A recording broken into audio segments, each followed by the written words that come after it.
Boba Fett only half listened to Jabba the Hutt pass down the death sentence to Solo, Chewbacca, and Luke Skywalker. He was thinking back to his father's teachings. He remembered, if something doesn't seem right, then it probably isn't. Mind your instincts, young Boba. They will save your life more than you can imagine. He looked around the throne room, the 3 rebels in front of Jabba, while Leia was chained to Jabba's throne in an outfit that made even Boba embarrassed for the poor girl. The Sarlacc, huh? This could get ugly. Today, on Star Wars Fanatic.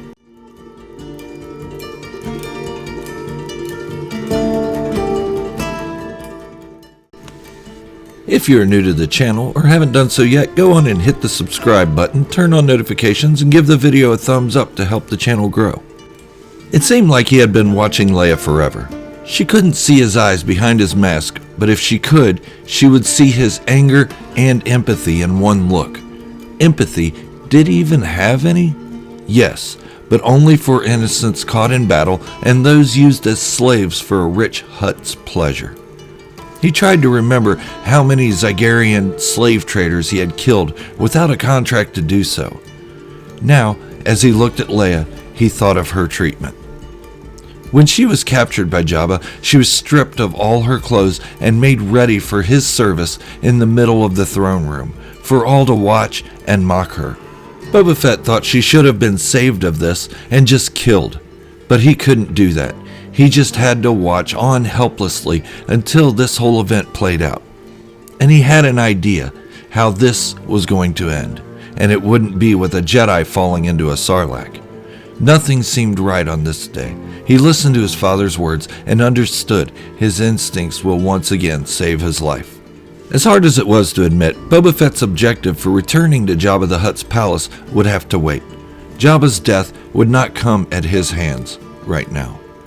Admitting this was twofold. He didn't like admitting a job had to be put on the back burner, and he realized, had he not complicated this by bringing Han Solo to Jabba, that it would not have become this complicated.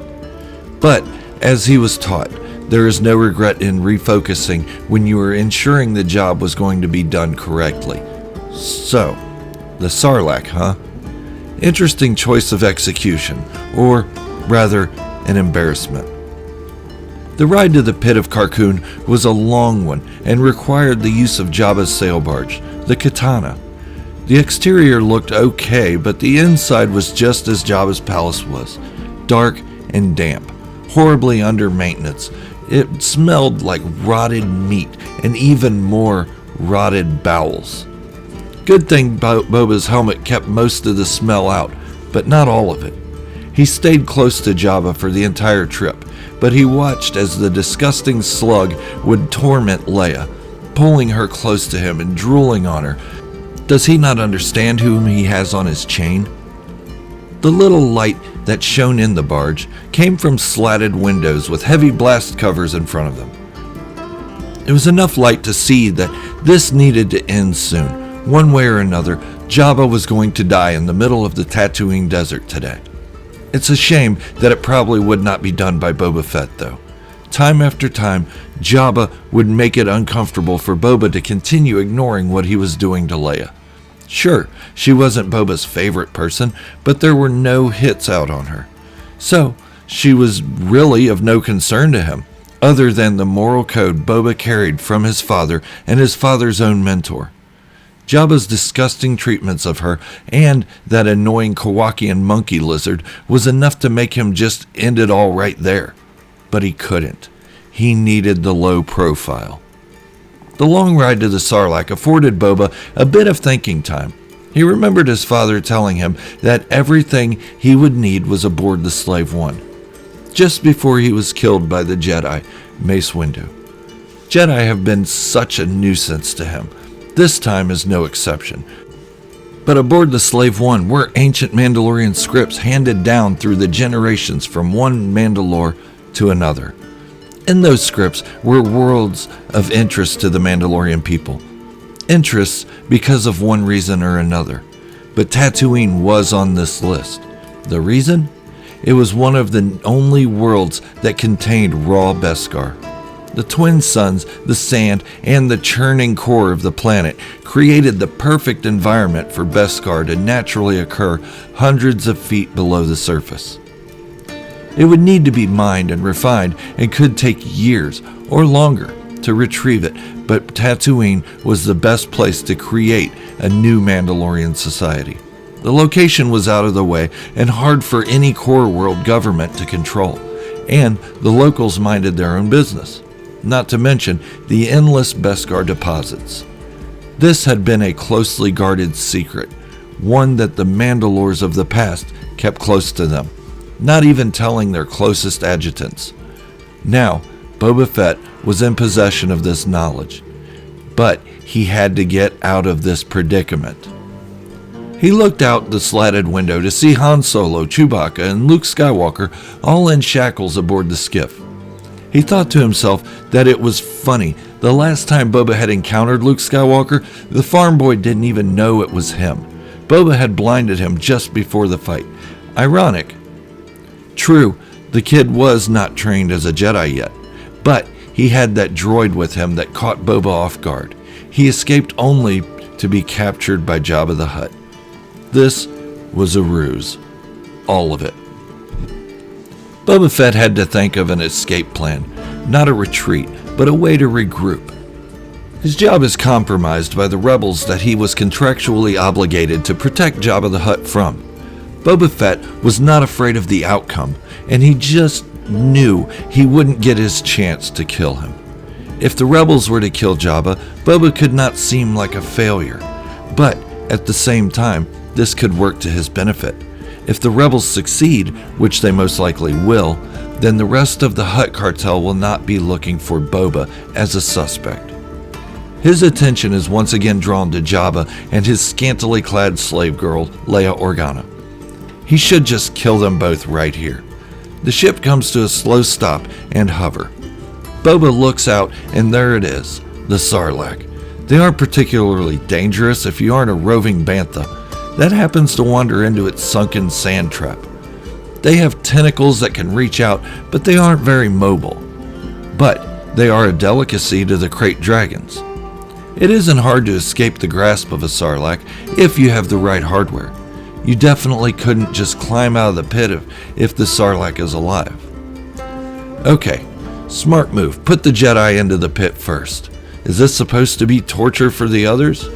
Why not push them all in at the same time? And, just as Boba suspected, the Jedi used the skiff's plank as a springboard, vaulted himself into the air, and his droid was waiting to send him the Jedi's weapon, his lightsaber. All predictable. Time for Boba to get involved and put on his own show. That's going to be hard to do. He sees how the action is not as well coordinated as he would have thought. Even the Jedi seems to be bungling around. He thought, how am I supposed to set aside my ego and my reputation and let these idiots have their day? Boba jetpacks to the skiff and lands just in front of Luke Skywalker. He holds his aim for only a second or two, and Skywalker finally reacts, cutting Boba's rifle in two. The stupid boy seemed confused, and I'm sure he was appreciative that Boba didn't just kill him while in mid-flight. Maybe Boba was making it too obvious. Too late to turn back now, though. Yeah, the grappling hook was his next move. He knew this wouldn't hold a Force user, but if Skywalker continued to play along, it would make Boba seem like he is still trying to fulfill his contract to Jabba. In fact, had this skirmish not been so mishandled on both sides, it would probably be obvious that Boba was throwing the fight. Skywalker jumps to the other skiff and puts some distance between himself and Boba. This was good. Boba saw no benefit of continuing a hand-to-hand with the Jedi, but aiming at him slowly would give another good impression. Then it happened. He heard Chewbacca whimper something in Sri Wook, and Solo said Boba's name.